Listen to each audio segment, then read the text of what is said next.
Welcome to Choice Classic Radio. With 926 episodes made, Lux Radio Theater aired from 1934 to 1955. As usual, we remind you to like and follow us on Facebook, subscribe to us on YouTube, and keep the golden age of radio alive by donating at choiceclassicradio.com to our Patreon page. Give that donate button a click. And now, Lux Radio Theater. Hollywood, California, Monday, July 27th.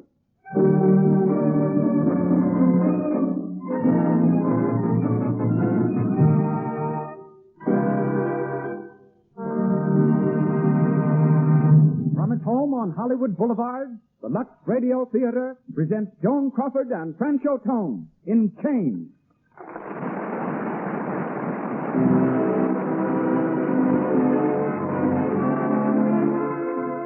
Lux presents Hollywood.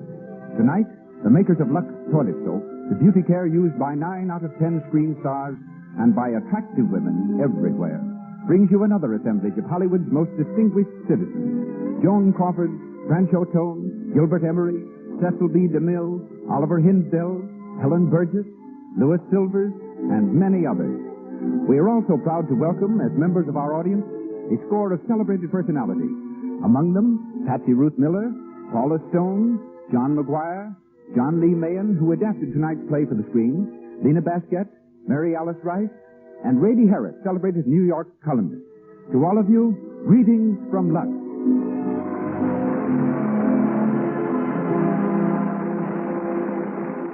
No man in motion pictures holds a record of achievement more enviable than that of our eminent director. He brings to radio, just as he has brought to the screen, the greatest plays and players in the world of entertainment. Tonight, he comes to the theater direct from location, dressed in riding breeches and boots, and covered with the dust of the set. And here he is, ladies and gentlemen, Mr. Cecil B. DeMille.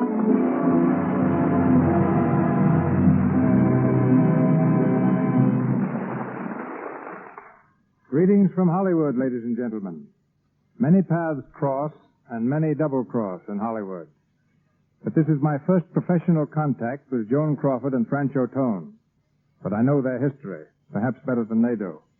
I can trace it back 150 years. Their romance, which began in 1933, was more than a courtship. It was a coincidence which had its beginnings in 1798, when an undersized Corsican named Bonaparte was lighting the fuse that was to explode all Europe, and an Irish patriot named Wolfe Tone was enlisting French aid in a revolt against England. The sympathies of the French people were with Tone, the handsome Irish rebel. But like most Irish rebellions, his was a glorious failure. He merely laid the groundwork for mutual admiration between the French and Irish. And Francho Tone, a descendant, and Lucille Lesseur, a little French girl, took it up from there. You may never have heard of Lucille. Her first job was at the Kansas City department store. After that, she danced in a Broadway chorus and finally came to Hollywood from a Winter Garden show in New York. A magazine asked its readers to suggest a new name for her. And from the names submitted, the studio chose Joan Crawford. Today, more than 200 babies whose last names range from Ginsberg to McKillicuddy are called Joan Crawford, which will give you some idea of the star's popularity. To all the world, she symbolizes the American viewpoint in clothes and manner. And tonight, the Lux Radio Theater presents Chained, starring Joan Crawford and Francho Tone.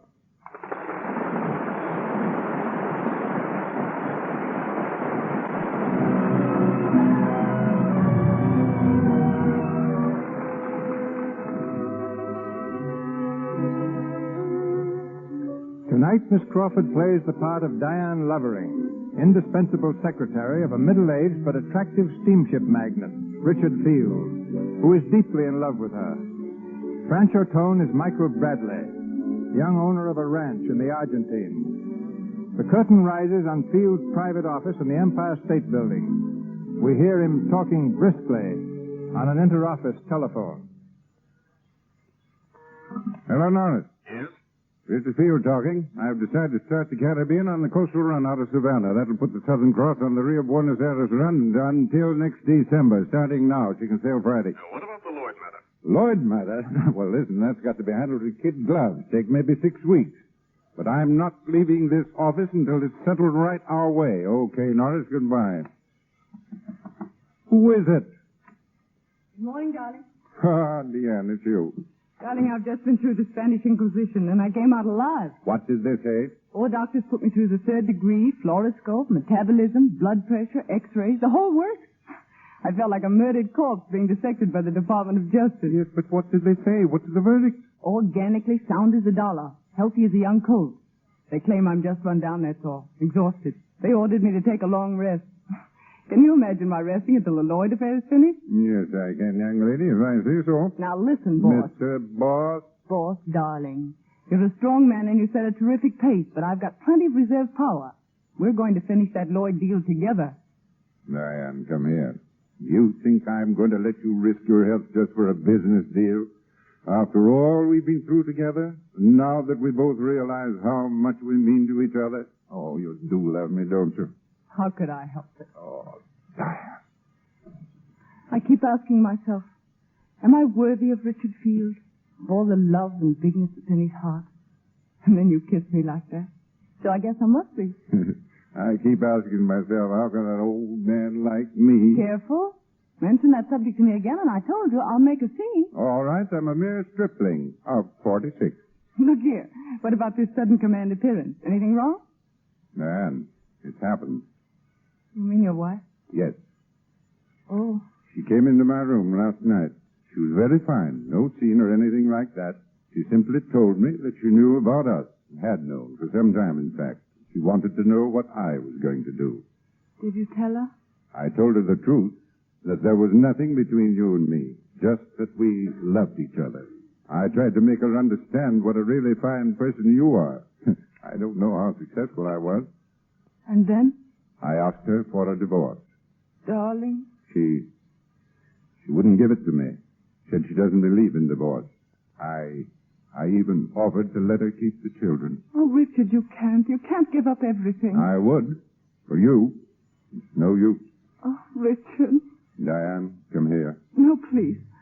There's only one thing to do now. Don't say it. Don't even think it, dearest. We can't go on, not after this. We can, and we will. We've got nothing to be ashamed of. And let's not give up hope that someday she'll give me my freedom. But you know what you're going to do. No. The Southern Cross sailed Friday for Buenos Aires. You're going aboard her. Going away on a little trip. You need a rest. It'll help you to forget. This had to come. It's a little too near us for the moment, but it's only temporary. And when you come back, everything will be just as before. Will it? Well, but you love me, don't you?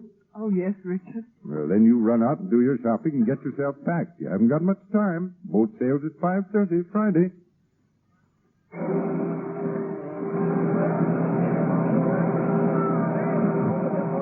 What a lovely boat. I wish you were going along, too. I want no soul on board. It'll be only 6 weeks. Besides, I have to give you a chance to know your own mind, haven't I? It isn't my mind anymore, darling. It's yours. Good. Where's the ambassador suite? This way, Miss Field. Here you are. When we take the Southern Cross together, it'll be called the bridal suite. Oh, Richard, look at those flowers. You shouldn't have. Well, they knew you were coming and grew overnight. Good. Yes, sir? Mine now is Miss Lovering asked for a water spout. You get it for her. Yes. Oh, here's the chef, sir. Mr. Field, you want Emile? Emile, this is Miss Lovering. She likes crepes Suzette and thinner than you've ever made them before. And I know she'd like a pompano with that sauce. And corned beef hash, too, Emile. To perfection, mademoiselle. And if you don't outdo yourself, I'll have you transferred to a banana boat. And I will deserve it, monsieur. Now, here's your bedroom, Diane. It's beautiful. And still not enough. Oh, it's taking all the willpower I've got not to chuck the whole Lloyd deal and come along with you. You will come back, won't you? I promise, Richard. I'll need you. Always. I think I'd crack up without you now. Oh, dear, we won't have time for our cocktail. The minute the ship leaves, you go to the bar and order one. Only a sherry flip, remember? Oh, always a sherry flip, every day at 6 o'clock. I'll have one ashore. I'll think of you, Richard. Goodbye, darling.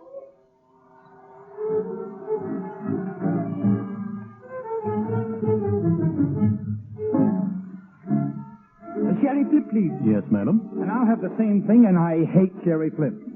Well, there I go, giving in already. Oh, say, aren't you the young lady who always orders chicken salad? We've met before, huh, miss? No. My name is John Smith. Quaint? How are you and who are you? No. Yes, please. Please, no. Pretty please. With sugar on it? I want to be left alone, Mr. Smith. It's a hard name to remember, and I can take a hint. I'm off to dress for dinner, and you'll be sorry when I'm gone. I won't even know it.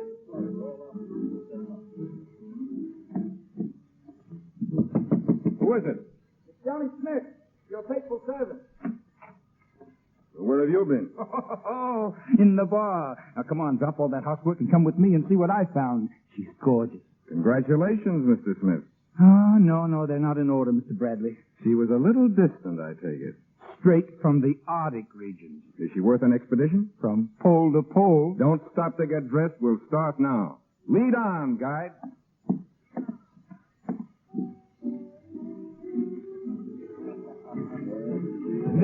There she is over there. You mean the one sitting alone at the table? Yeah, and believe it or not, drinking a sherry flip.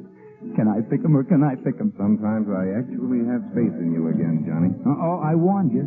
She's as cold as a sea lion's nose. And the first thing for you to do is go over and apologize for your behavior. Who, me?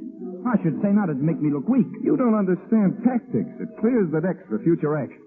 Go ahead. I'll be over in a minute to help you out. All right. Okay, master, I obey.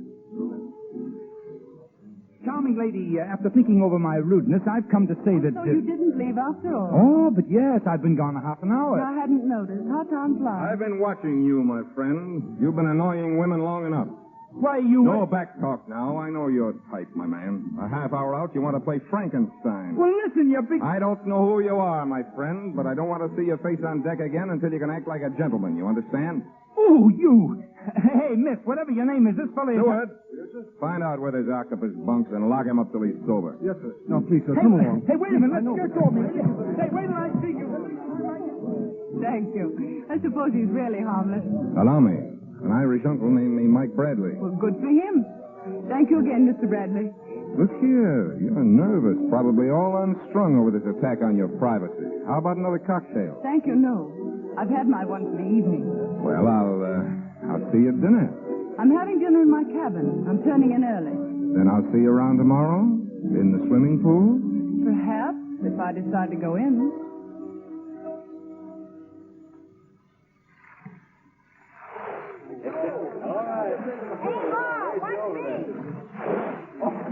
Hey there, good morning. Oh, good morning. How's the water, warm? Awfully cold. I don't think you'd like it. I'll soon find out.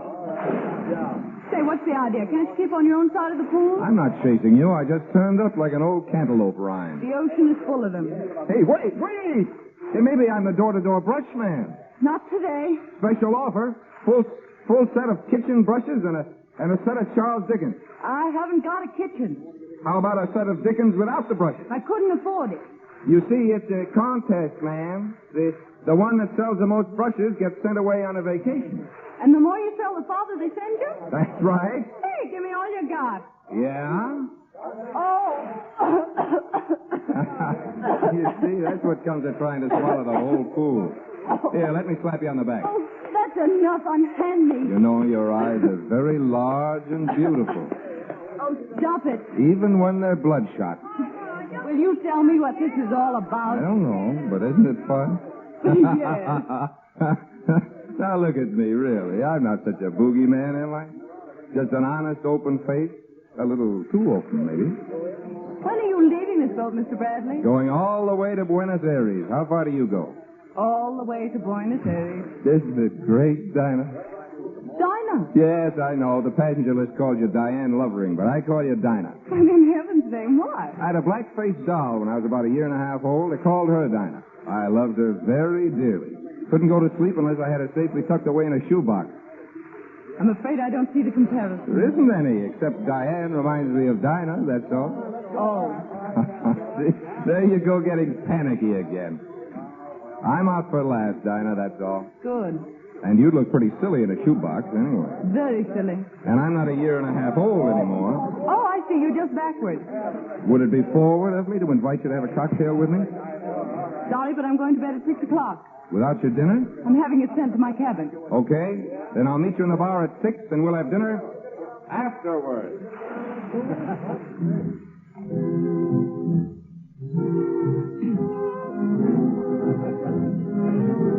Hello, Dinah. You're early. It's only 5:45. Then I've got 15 minutes to get back to my cabin. Now, how about just one cocktail? Well, I'll have a sherry flip. Sherry Flip? What's the matter? You seasick? No, not in the least. But Sherry Flip's just like water. No tang, no feeling, no oomph to it. I still like sherry flip. Okay, lady. I'll show you I can take punishment, too. Oh, Stewart, one Sherry Flip and a plain lemonade. Yes, sir. Right away, sir. I'm afraid you're a problem girl, aren't you, Dinah? What makes you think so? Well, you're a problem to me. And something tells me you're full of problems yourself. What did you come on this trip for? The ride? Mm-hmm. Darn long ride. I wanted a long ride. Who's the guy? What guy? Well, every now and then your eyes are way out there on the horizon. There must be a guy behind a woman's eyes when they're like that. Would you listen to the conceited male? Honest now, you're not engaged to be married? Would that be one of my problems? Might be. You ever been engaged? No. Don't tell me you've lived in a cave all your life. Don't you remember? It was a shoebox. Lemonade for the lady? Do I look as if I drink a sherry flip? Sorry, sir. Well, here's to the two of us. Long may we wait. You came on this boat looking for trouble, didn't you, Mr. Bradley? I admit it. But then you dropped out of the sky. But I'm not trouble. I know. And I've just about decided that you're something distinctly different. Something I've always wanted to meet. And always thought was just a kid's foolish dream. I'm afraid you're on the edge of saying something very silly, Mr. Bradley. It doesn't seem silly. And I've never been this close to the edge before. And let's forget you ever said it, shall we? All right. Until the day I can make you remember it. A good cure for that sort of sentiment is walking. Do you like to walk? Listen, young lady, I'll walk you around the deck tomorrow until you holler for help. Okay.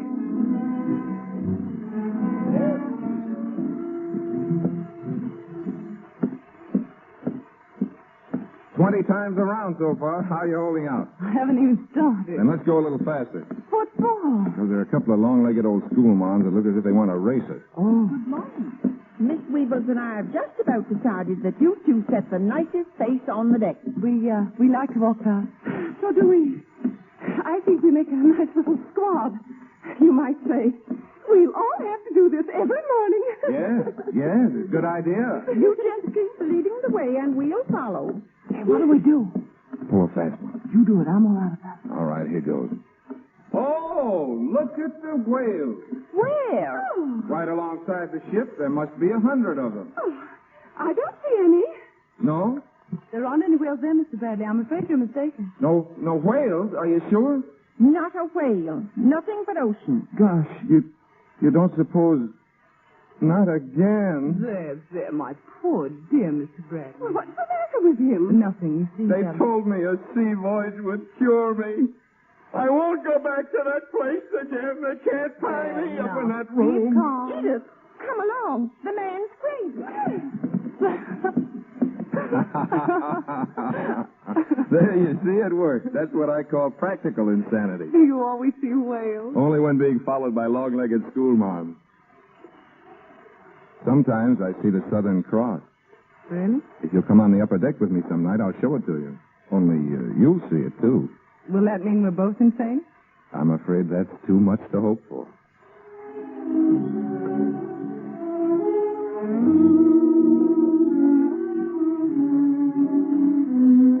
It's glorious. Where's the Southern Cross? Right up there. Where? There. Right along the line of my finger. Oh, I see. Oh, how beautiful. You're telling me.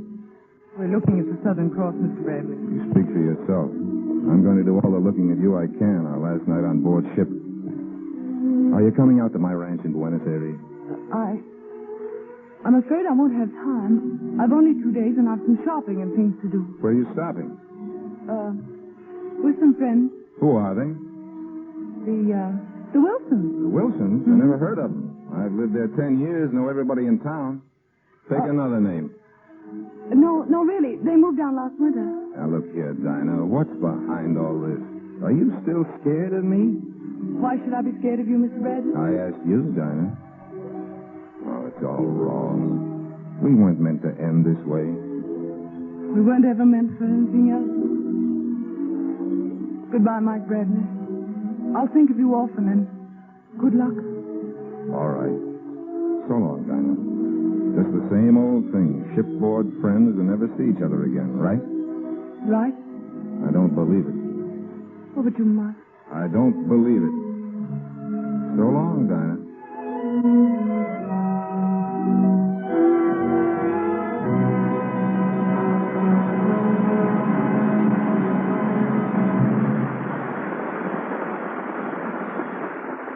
In just a moment, we'll go on with our Lux Radio Theater presentation of Change, starring Joan Crawford and Francho Tone. But first, we take you to Hollywood's playground, Santa Monica Beach, only 14 miles down lovely Wilshire Boulevard from Hollywood to the sea. We're on the set at famous Santa Monica Beach Club. There are two girls near us, very much excited. Listen. Look, it's Carol Lombard. Where? No, over there to the right. They say she's crazy about the water. Swims beautifully. Doesn't she look slick in that bathing suit? Mm-hmm. So low cut. Wish I could wear one like that, but my back isn't smooth enough. Say, I read in a movie magazine that Carol Lombard uses Lux toilet soap as a bath soap, too. Gosh, that's an idea, all right, huh? Mm-hmm.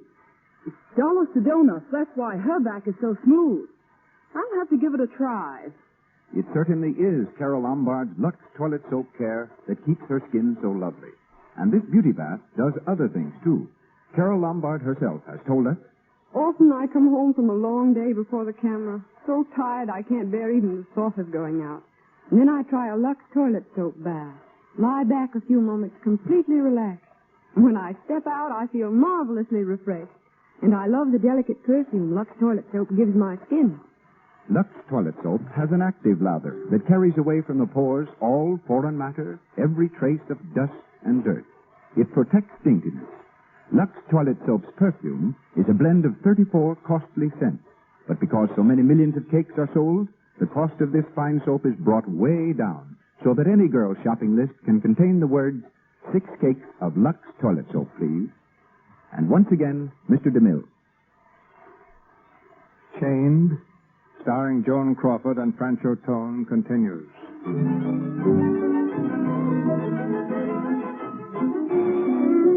It's the following morning, and Diane thinks she has escaped from Mike by telling him she's visiting the Wilsons, some non-existent friends.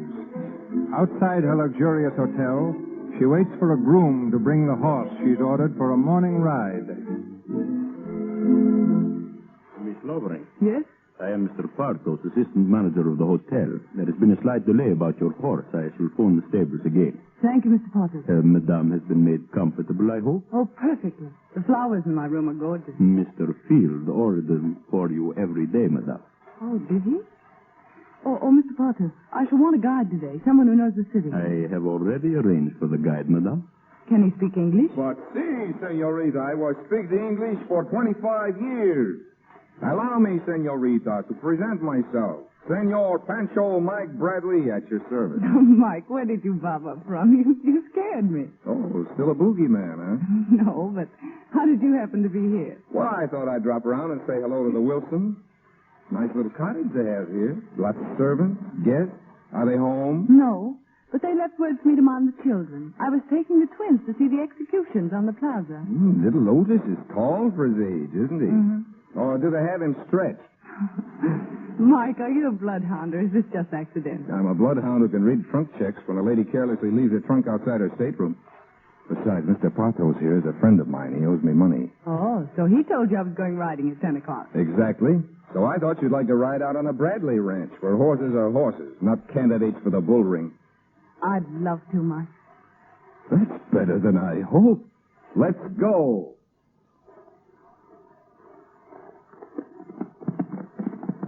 Mike, let's slow down to a gallop. All right. Oh, boy. Oh. Let's get off and rest a while. I brought a couple of thermos bottles of cold tea in my saddlebag. Tea? On shipboard, lemonade and sherry flips. On the Pampas, cold tea. I forgot to ask the name of my horse. Chili con carne. I'm glad to meet you, Tilly. Hey, you got a cold, wet nose. Tell her she shouldn't smell so nice, Chili. Where do we hitch them? To a blade of grass? And just throw your reins over his head. He'll stand like a sentinel. Nothing like cold tea on a warm day in the Pampas. Quenches thirst, peps you up, gives you that relaxed feeling. Here. Are you going to sell these horses? Not Chili con carne. Chili's grandma once won the sweepstakes for me and saved the mortgage. Isn't it quiet out here? Not a human being or a house in sight. Yes, quiet and harmless, like a day nursery. And you had to lie and run away from me. Why? I should think you could guess, Mike. Diane. No, please. Let me go, Mike. Oh, my darling. You see, there's nothing to run away from, is there? No.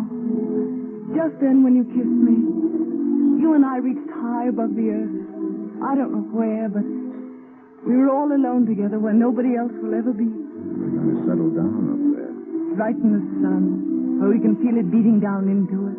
However you spell it, it's love. Whether the sun, the moon, the rain.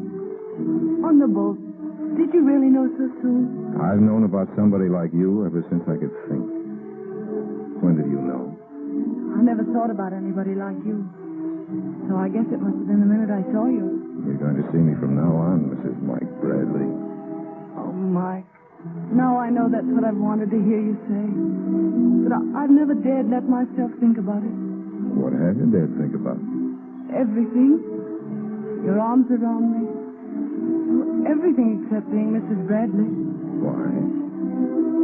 Because perhaps I'm that kind of a girl. You're going to tell me about some dark, silly past that doesn't concern you and me. If that's so, I hope you won't want me to start in. No. I'm going to tell you about the present. There's no present except you and me. There's another man. I've promised to marry him. That's the man I said was behind your eyes?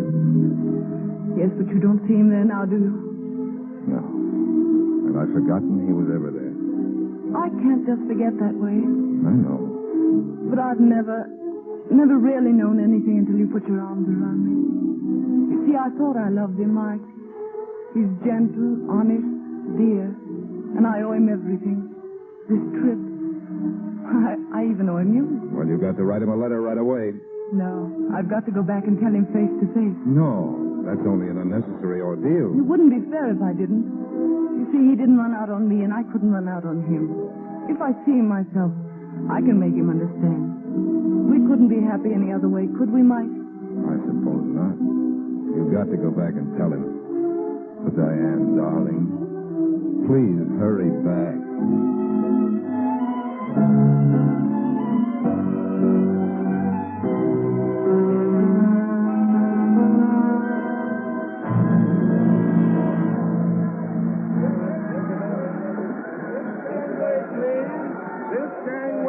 Oh, Miss Lovering, here's your landing card. Thank you. This gangway, please. Diane! Diane! Richard. Darling. Oh, my dear darling. How are you, Richard? Here, let me look at you. Why, it's almost worth letting you go away just for this moment. Come on, let's get out of this crowd. I've got the cart outside. What about the customs? Oh, I've attended to all that. You've got the courtesy of the port. This way, darling.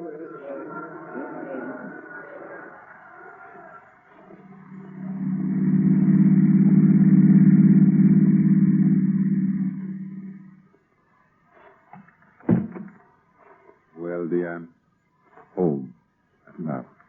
Yes, Dad, of course. sometimes I had a strange, terrible feeling that you wouldn't come back. Well, did you have a good time? Yes. Nice crowd on the boat? Why? Yes. You're tired, aren't you? No. Maybe a little excited about getting back. Well, I've so many things to tell you, I don't know where to begin. Considering that I'm never going to let you out of my sight again, you have the rest of your life to tell me everything. But, Richard, I want to tell you something, well... I don't want to hear a thing. Not till you see what I've got for you. What is it? Here. It's your welcome home present. It's a wedding ring. Take a look at this morning's paper and see what you think. Listen. Shipping magnate divorced. Mrs. Richard I. Field, wife of Field Line Head, now in Reno. Oh, no. No, Richard. True, dear. We had it all out shortly after you left. She saw that it was the only way. You can't do this. Oh, but it's all right. She recognizes there's nothing between her and me anymore. She's an honest person, Diane. So, it's all settled. Darling, we can be together always, no? Always? Well, what's the matter? Don't you believe it yet? Well, it's just something I never counted on. One time, I never even dared to hope for this. You've given up your family, your home, and your children. You must love me very much. Your being away showed me I love you more than I ever knew. Every hour empty. Couldn't do a thing downtown. Just wondering about you and what you were doing. Waiting for you to come back. Am I really that much of your world? You're all my world. If I ever lost you now, I'd... Well, we don't even think of that. No.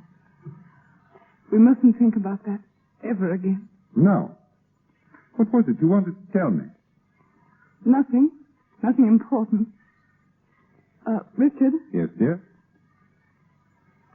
When are we going to be married?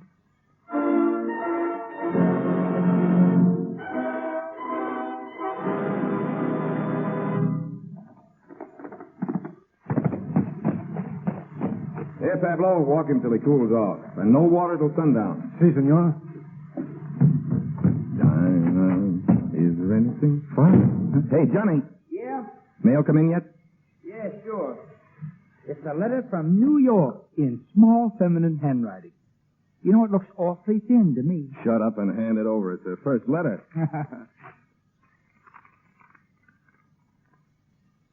Why, Mike. Mike, what's the matter? Nothing very much. No. Really nothing at all. It just seems there was a first-class chump in the Argentine. His name's Mike Bradley. You mean... I mean the works. She's taken a run-out powder. She's married that guy in New York. Oh, gee, that's tough, Mike. It looks like all women are the same, doesn't it? Yeah. Only most of them aren't so frank in admitting they're only out to make a sap out of a man. Well, I never dreamed it about her. It's brutal. Sure, everything seems brutal when you're on the loser's end of it. But I guess I'm well out of that one. Oh, how does a dame like that figure things anyway? Can't she recognize a real guy when she sees one? That's not the point. She's got what she wants. She'll live up there in New York, spending her days buying furs and diamonds to show off in the evening at nightclubs. Probably her husband's a good guy, too. Just another sap. Only he doesn't know it yet. Is there anything I can do about it, fella? Sure. If I ever go up to New York again, keep reminding me that Don Juan and Casanova had the only real slant on women. Love 'em and leave 'em.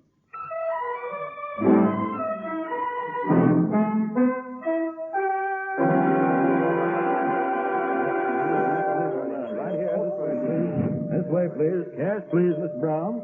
Good morning, Mrs. Fields. We haven't seen you since you and Mr. Fields returned from your honeymoon. No, we've been on Long Island this fall, but we've been in town all winter. Anything I can do for you, Mrs. Fields? I'm looking for a pair of skis. Mr. Field and I are going to Lake Placid for a couple of weeks. You'll find them on the third floor, Mrs. Fields. Take the elevator straight ahead. Excuse me. Where's your gun department? I want to buy a rifle. The second floor, Mike. sir. Thanks. Mike. Well, hello. Fancy meeting you in your own hometown. How are you, Diane? This is a surprise. Yes. How long have you been in New York? I don't know. 2 or 3 weeks. Where are you stopping? At the Westmoreland? I've my car outside. Can I drop you anywhere? No, thanks. I think I'll walk. All right. How's Johnny? Been well and happy? Sure. You look pretty well. I can't complain. I'm glad, Mike. So am I. Well, what are you doing? Buying the store out? No, just window shopping. I'm afraid I've got to run along. I'm supposed to be at the Club Savoy for luncheon. Well, Diane, keep up the good luck. And I'll tell Johnny I saw you. Mike, couldn't we go someplace and talk? Sure. Providing you can break that date and have lunch with me. That's all right. Providing you let me pick the place. Any way you say, Mike. Guess that's fair enough, isn't it? Oh, I do so want to talk to you. Sure. I know a neat little joint just about a block away from here.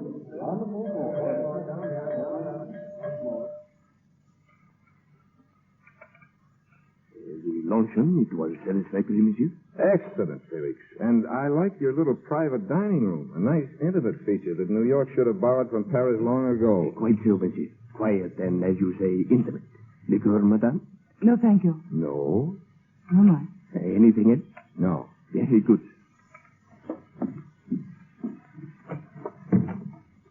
Well, Mrs. Field. First time you called me that. Okay, it's the last. But while we're on it, how's it working out? Why, splendidly. For you and for him, both. Why, of course. That's fine. How's his health? Why, he's... Do I really deserve that much, Mike? I'm sorry. If you felt that was below the belt, I didn't mean it. Skip it. You skipped? But I see you're still the same healthy girl, aren't you? Not a doctor's bill, not a dentist's appointment, not even... Not even the sun. What, Mike? The sun. Don't you remember? We went a little balmy under it once. We were going to settle down in the Argentine for life or something.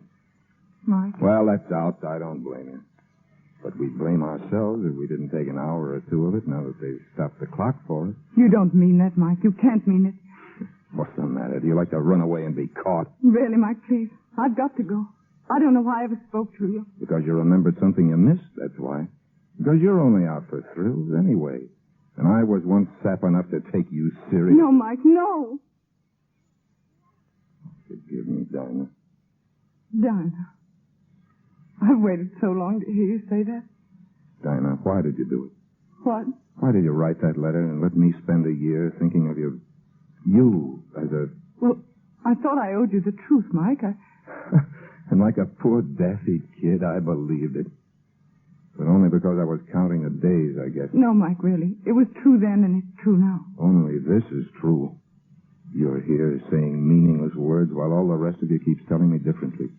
Every second. Mike, there are lots of people, men and women, who are, well, drawn to each other. Sort of a little spark that flashes up like a skyrocket every now and then, but... Are you trying to turn the sun, our sun, into a firecracker? It can't be done, Dinah. No, I guess it can't be done. So that changes everything. Nothing's changed, Mike. There's Richard, and there always shall be. Why didn't you tell him? Well, I couldn't let him down then. He's turned his whole world, his whole life over to me. I can't ask him to take it back now. It would disappear and he'd be alone. How about you? Me? What about us? Grin and bear it. Oh, no. Now that I know, do you think I'll stand here and... Please, Mike. This can only mean one thing, Spur. I think you'd rather love me than hate me, and now you don't hate me anymore. And I thought I'd rather have you hate me than love me. Now I know why I spoke to you today. Because I hoped your eyes wouldn't be so hard. They were. But now they're not again. This is the only way I could think about them and go on, Mike. Dinah, you must stay. No. Then I've got to see you again. Tomorrow? We're going away tomorrow night. I'll be busy. Where are you going? Goodbye, Mike. Mike, darling. Do you realize what you're doing? Yes. I'm keeping you locked in my heart where nobody else will ever be. Where only I can talk to you. Without ever seeing you again. Listen for me in yours, Mike. Always.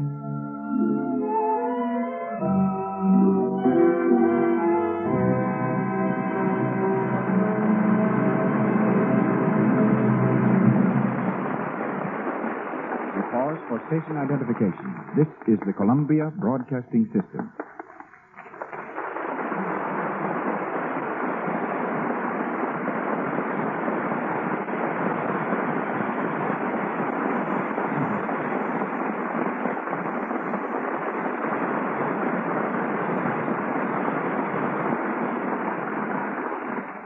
The third act of Chains, starring Joan Crawford as Diane Lovering and Francho Tone as Mike Bradley, will be heard shortly. For the first time in 25 years, I've broken an ironclad rule and given an important role to a person who has never been before a camera. The exception to the rule is Helen Burgess. I noticed her in the studio restaurant and saw what I thought was a distinct mark of genius. She had a contract with Paramount, but there was small chance of her ever appearing in an important part. and she had yet to see the inside of a studio soundstage. I gave her the very important role of Louisa Cody, Buffalo Bill's young wife in The Plainsman. I'm not going to prophesy whether or not she will be a great success. You can decide that when you see her. She comes to the stage of the Lux Radio Theater direct from the set in costume and makeup. And a week's work with Miss Burgess has shown me that my confidence is justified. A little girl with a great talent, Helen Burgess.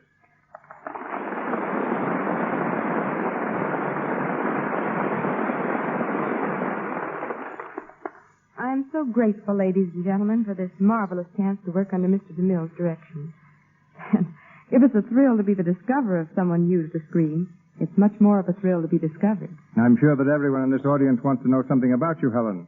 And someone has said that there is nothing so interesting as a fact and nothing so vital as vital statistics. So what are yours? Well, I was born in Portland, Oregon, and next year I'll be able to vote. I also lived in Tacoma, Washington for a while before coming to Hollywood. And I went to Hollywood High School, like B.B. Daniels and so many other DeMille discoveries. One difference in your case is that you had never appeared on the screen at all. And most of the girls like B.B. Daniels and Gloria Swanson, who finally found themselves in DeMille bathtubs, were bathing beauties to start with. Well, I envied them whatever experience they'd had. When I walked out on the set for the first time and met Gary Cooper and Jean Arthur, Charles Bickford, James Ellison, and the rest of the cast, I was so nervous my petticoats kept rustling. The man in charge of the microphone said it sounded just like a ton of coal going down a chute. Don't ever fear being nervous, my dear. This is your first picture. It's my 63rd. I begin to get nervous a week before the starting date on every picture, and don't get over it until a week after I finish. The first time I'm not nervous before starting a picture, it'll probably be a bad one. Well, it wasn't nearly so terrifying walking onto the set, though, as it was seeing our first day's work on the screen. I was so afraid I hadn't lived up to expectations that I'd have run away but for Gary Cooper. Gary said, "Well, don't be scared, Helen. This acting is a cinch." And I'm telling you now, you stole every scene. Yes, and I happen to know that just about then, Gary's knees were knocking together so hard they sounded like castanets. Well, the thing that makes me feel most at ease is that everybody else in the cast is so much at home. Well, some of the players have been in every one of the 63 DeMille films. You'll find the DeMille cast is not just a collection of players, it's a reunion. Well, I can think of only one bigger reunion in Hollywood. Get together all the picture stars who use Lux toilet soap, and then you'd have a reunion. And there seems to be the same friendly spirit here in your Lux Radio Theater, Mr. DeMille, as there is in your cast, which is probably why the show is as good as the soap. Good night. Good night, Scarlett.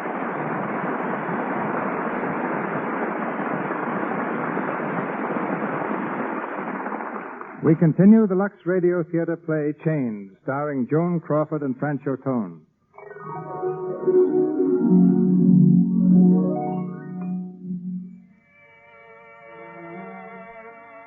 It's the evening after Diane's unexpected meeting with Mike.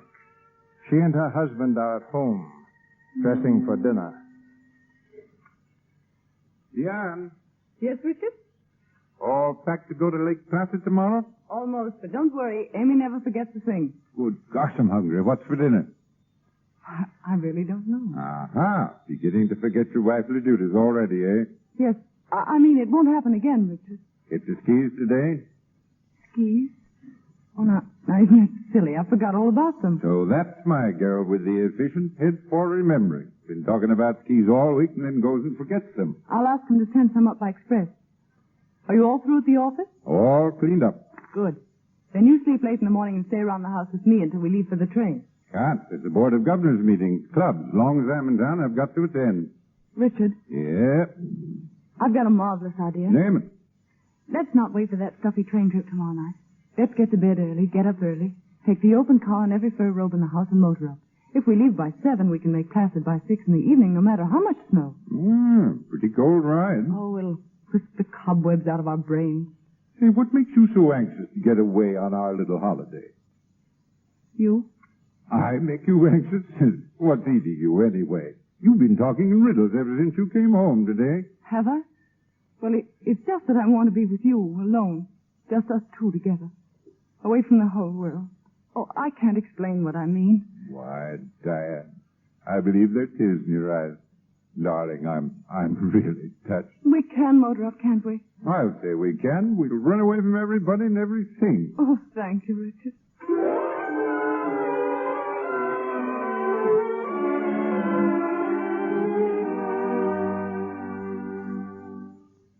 Morning, James. Are we glad we're here, or aren't we? It's very invigorating, sir. Mrs. Field still out skiing? Yes, sir. Oh, sir, a gentleman phoned by the name of Bradley. Bradley? Don't know any Bradleys. Want me? Yes, sir. I told him I never disturbed you until you came downstairs, sir. Then he asked for Mrs. Field. I told him she was out. And then, before I could ascertain his business, he said he was coming right over. Right over? Where from? From the village, I presume, sir. Ah. Kidney stew. Was this your noble idea, James? Mrs. Field ordered it, sir. James, I'm a very fortunate man. Yes. If that's that fellow Bradley, show him right in. Yes. I'm Michael Bradley. Is Mr. Field in? Yes, this way, sir. Mr. Field is expecting you, sir. Mr. Field? Yeah? Mr. Bradley? Yes. Well, you look fresh from civilization. Came up on the night train. Sit down, won't you? If you excuse me, I'll go right on with my breakfast. All right, James. By the way, Mr. Bradley, have you had yours? Thanks. I think you'd rather this would be private, Mr. Field. Well, very well. James, I'll call you when I want to. Yes. Mr. Field, there's only one reason I felt I could come up here to see you. And that's because your wife told me you dealt with things pretty straight. My what? Oh, you know Mrs. Field. I'm in love with her. What? And she's in love with me. Are you insane? No. I met her on the boat last year. It was in the cards, Mr. Field, only I couldn't get her to admit it. Until one day she came out to my ranch. Then I knew. We both knew. What is this? Some filthy blackmailing insinuation that... No, even then she was loyal to you. If you've got anything else on your mind, forget it, because it isn't so. But you see, she came back to tell you about me, only she found out how much she meant to you and she couldn't let you down. Well, I guess that about settles the matter, doesn't it? No, it can only be settled one way. Her way, which she's too unselfish to face. So I'm trying to face it for her. Oh. I suppose she asked you up here so that you might... Far from it. When I called your office and learned you'd left for the Adirondacks earlier than you expected, I simply knew she'd run away from me. Bradley, you're kidding yourself. No, I'm not. You're in as good a position as I am to know a man can't kid himself about a woman. I think this talk is finished, Mr. Bradley. Not yet. Diane came through for you, didn't she? And now it's your turn to come through for somebody else. And what do you propose that I should do about it? Give her up. Give her back to herself. Oh, I know, I'm getting the breaks, but there's nothing I can do to keep them on your side. And I know it's tough, but there's nothing you can do. I could drop out of sight and it wouldn't solve matters. Only a miracle in blood and body could change this picture, Field, and neither you nor I believe in miracles. Get out of here. Now, wait a minute, Mr. Field. Get out of here. All right, then, get this. I'll take her away from you. I never tried, but I can, and now I will. Right past divorce courts and marriage certificates and all the rest of it. And we'll be more openly and honestly and completely together than all the... You heard me. Get out. Richard. Oh, Richard, what's the matter? Mike. Diane, you love this man? No, Richard. He said he could take you away if he wanted to. Is it true? No, he couldn't. Dinah, look at me. You had no right to do this. I told you, this is my husband. He means everything to me, everything. Can't you understand? Can't you see what you're doing? No, Dinah. I think she's decided. No, she hasn't. All right, then I'll decide. Richard, put down that gun. And get out of the way. Put down that gun, Richard. No, you can't. It's Mike. It's Mike. I knew, Diana. I knew it, Mike. I just wanted to be sure. What are you going to do? Do, my dear? We're going to settle this matter like civilized people. Oh, Richard, It's all right, dear. I understand. I think Mr. Bradley understands, too. I'm afraid I don't. When are you sailing back to the Argentine, Mr. Bradley? Why, that thought. Next week, perhaps. Next week. That doesn't allow you much time, Diane. You mean? I mean that you'll be sailing, too, my dear. Oh, Richard. I can't say anything. You aren't supposed to. You're not to feel sorry for me. You've given me 2 years, Diane. 2 glorious years. I'm grateful for them. Please don't. Diane, please. I said you were not to feel sorry. You see, darling, same old problem. Youth versus, well, shall I say, middle age. You have your youth, Diane. I want you to have it. The man you love with Mike. I don't deserve this. Oh, yes, you do, Mike. You deserve anything. Anything that'll make her happy.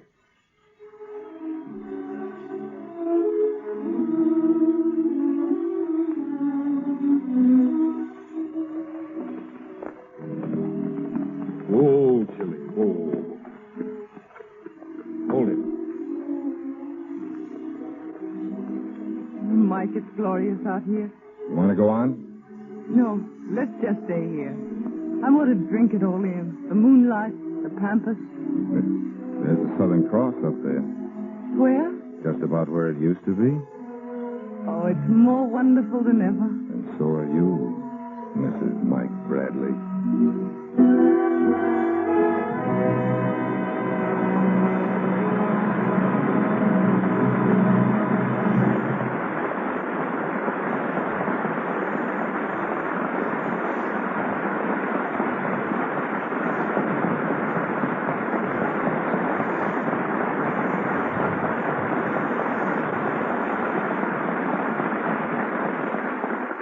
The chains are broken, and our play comes to its close. But Joan Crawford and Francho Tone will be back in a moment for a curtain speech. 2.5 million letters and postcards from movie fans are received at the studios each year. The bulk of this mail is addressed to the stars and asks the same question: how can I get into the movies? Tonight, that question will be answered by the dramatic coach of Metro-Goldwyn-Mayer Studios, formerly director of the famous Little Theater of Dallas, Texas. He probably interviews more candidates for stardom than any man in Hollywood. Ladies and gentlemen, Mr. Oliver Hinsdale.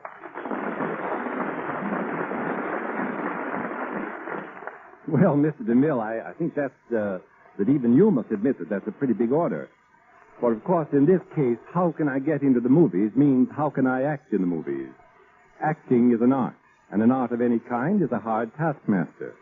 There's no formula, no open sesame into this land of make-believe, save that of work, work, work. Believe me, there is, in addition to this prime requisite of work, the requisites and requirements of imagination, idealism, sincerity, a knowledge of life, true love of mankind, and a good appearance.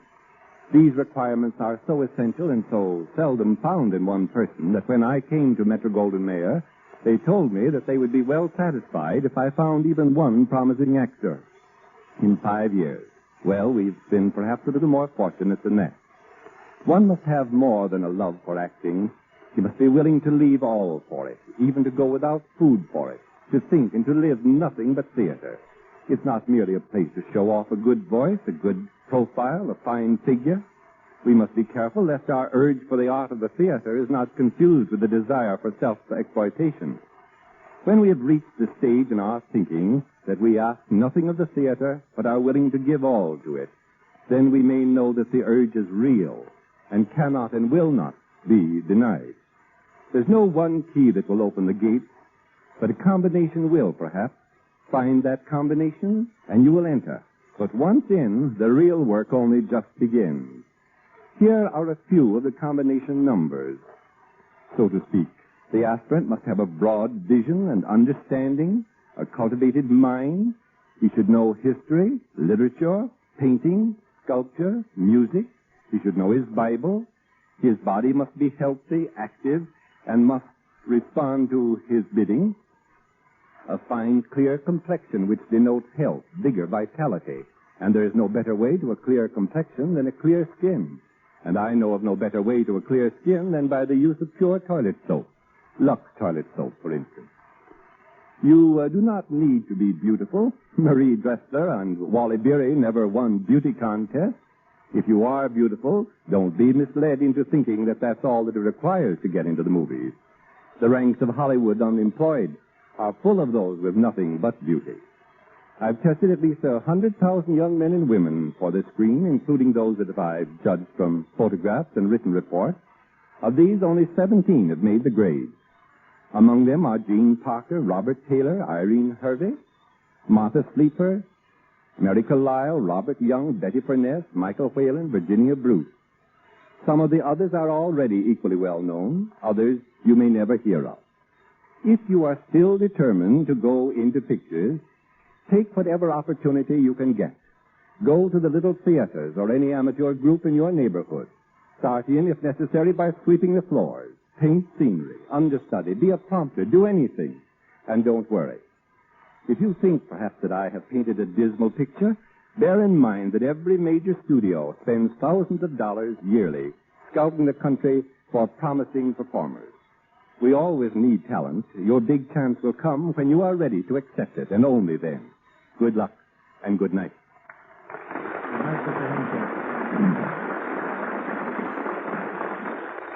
Before the movies discovered glamour, it was just an old Scotch word meaning a spell cast by magic. But a good two-word definition of the term today would be Joan Crawford. She is, of course, one of the best-dressed women in Hollywood, and I seem to have contributed to her leadership in style because I discovered her designer, Adrian. In fact, Adrian asked me to look at the first gown he designed for her. I agreed and waited for her to come to my office. After a while, there was a knock at the door. I said, "Come in, Joan." The door opened. Joan took one look at me and fled, apparently in terror. I didn't know until this week why she ran away, and think the reason is one she'd better explain to you herself. Miss Joan Crawford.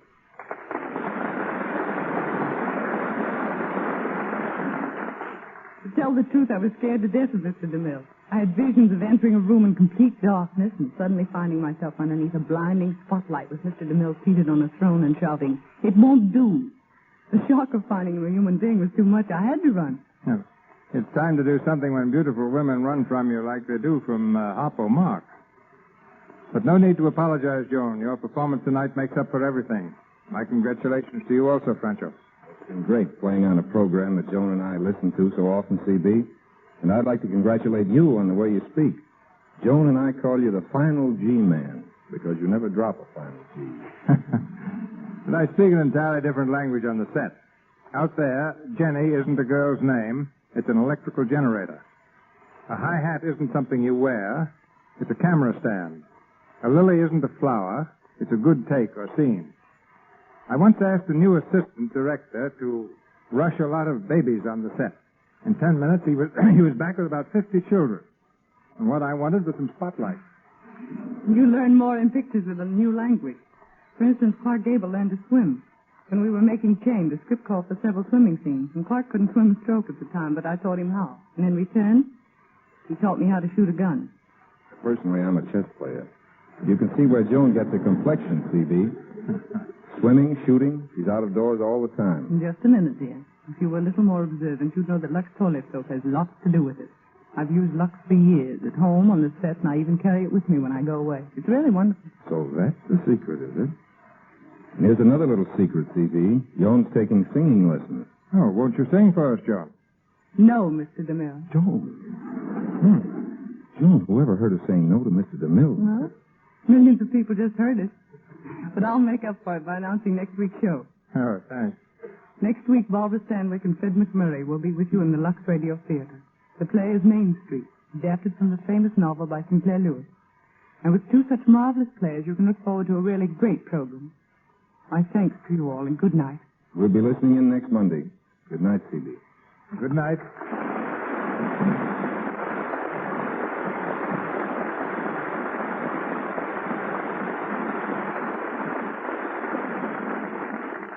Thank you, Miss Crawford and Mr. Tone. And lots of success to both of you in your new Metro-Goldwyn-Mayer picture, The Gorgeous Hussy, soon to be released with Robert Taylor, Lionel Barrymore, Melvin Douglas, and James Stewart. Our cast tonight included Gilbert Emery, Wally Mayer, Lou Merrill, Frank Nelson, Margaret Seddon, Walter Solderling, and Leora Thatcher. Miss Crawford, Mr. Tone, and Mr. Hinsdale appeared through courtesy of MGM. Our play, Chain, was based on the MGM photoplay of the same name, which starred Miss Crawford and Clark Gable. Mr. DeMille and Miss Burgess appeared through courtesy of Paramount, and Mr. Louis Silvers, 20th Century Fox, where he has just completed the musical arrangement for To Marry with Love. And now, Mr. DeMille. As Miss Crawford announced, our play next Monday night is Main Street, starring Barbara Stanwyck and Fred McMurray in this modern classic by Sinclair Lewis.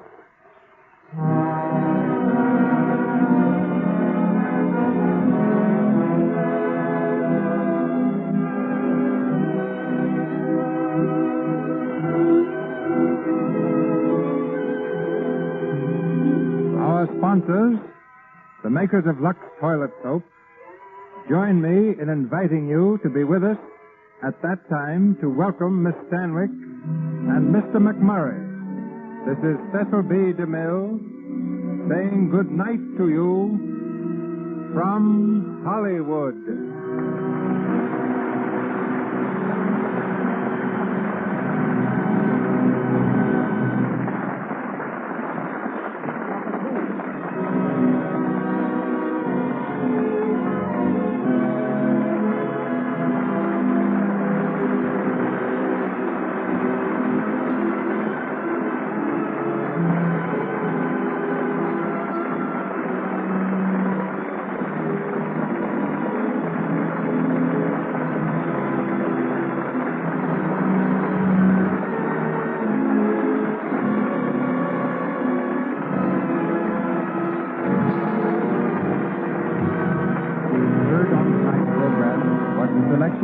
Love Will Tell, from the 20th Century Fox production, Sing, Baby, Sing.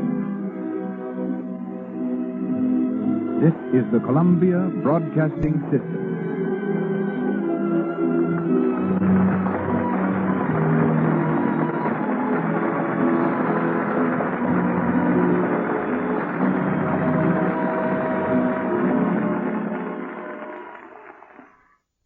That concludes today's episode. We thank you, and we'd like to remind you to please donate at choiceclassicradio.com. Remember, your donations make episodes like this possible.